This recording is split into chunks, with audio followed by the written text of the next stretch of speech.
चेहरा हसीन से हम का करी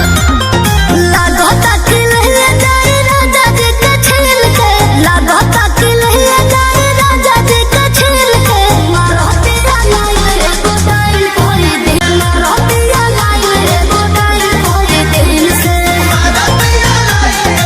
कर पार तू सिंगार से ना तो हो दे भतार से।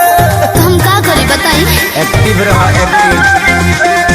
मुँह में खियाली तो खा लेना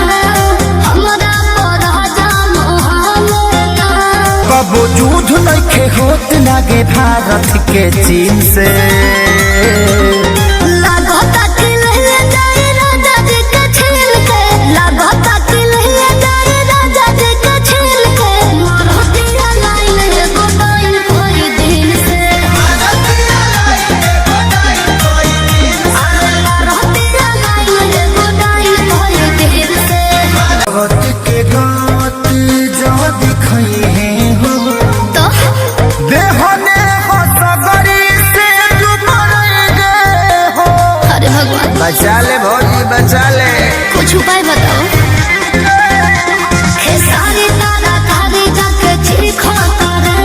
दे दरो दियो करला ही को तारे तू खुश कर जूस के रनव का मशीन से